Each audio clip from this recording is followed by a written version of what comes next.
Well, welcome. In this screencast, we take a look at improper integrals. In particular, in this screencast, we look at the kind of improper integrals where you have some function and part of your domain, one end or the other, is unbounded. So what happens if we try to find all of the area starting from x equals a and going to the right, for example? So here's what we do. How do we deal with the integral from a to infinity of f of x dx? That's a number. That's not a number. So how do we deal with that? Well, we define this integral to be the limit as b approaches infinity of the integral from a to b of f of x dx. In other words, we say, look, we know how to do this. We know how to take a definite integral from a to b. So take a definite integral from a to b and then push b all the way to infinity, see what happens. That's the idea here. If the limit exists, we say the integral converges. Otherwise, the integral diverges.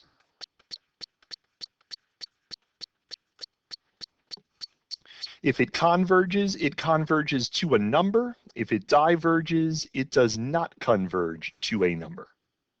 So find the integral from 0 to infinity of e to the negative x dx. Well, what are we going to do? We're going to take the integral from 0 to b of e to the negative x dx, and we're going to take the limit of that as b gets large. Well, what is the integral from 0 to b of e to the negative x dx?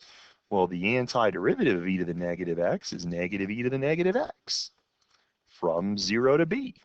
And we're going to take a limit of that as b gets large. Well, what's that?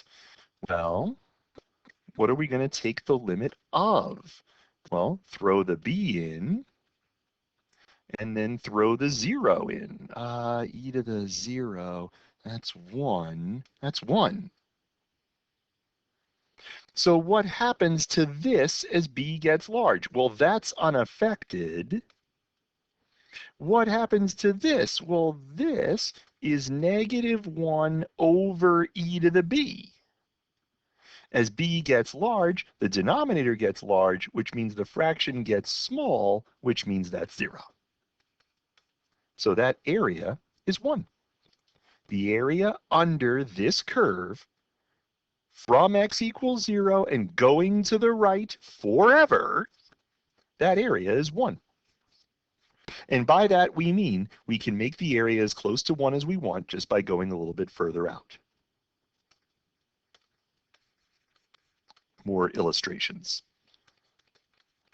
Find the integral from 2 to infinity of 4 over x cubed dx.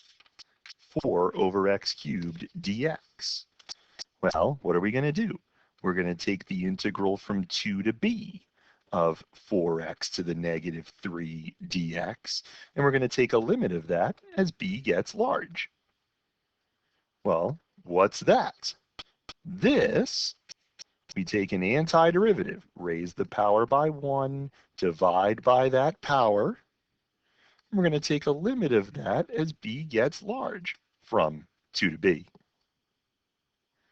Well, what's that? Well, you substitute the b, and then you substitute the 2. What happens to this as b gets large? Well, this denominator gets really big, so the fraction gets really small. This fraction goes to 0, and you're left with 2/4, which is 1/2. one more.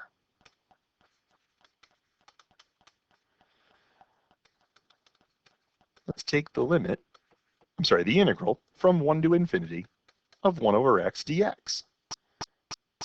Well, what's that? Well, we're going to take the integral from 1 to b of 1 over x dx, and we're going to take the limit of that as b gets large. Well, how do we do that? Well, this is the natural log of the absolute value of x from 1 to b, and we're going to take the limit of that as b gets large. Well, what's that? What are we taking the limit of? You throw in the b, you throw in the 1, and subtract. Well, what happens to this as b gets large? Well, the natural log function just keeps growing and growing and growing. So as b gets large, so does this. And so this integral diverges. The area under the curve 1 over x, starting at x equals 1 and heading right, that area is unbounded. The integral diverges. So if I may, oh, nope, too far. If I may, I will propose a few OYOs. You can take the integral from 0 to infinity of x e to the negative x dx. You can take the integral from 0 to infinity of 2x e to the negative x squared dx. One of those is parts and one of those isn't. And if you're curious, both of those values are 1. Okay, hope this is helpful. See you in class.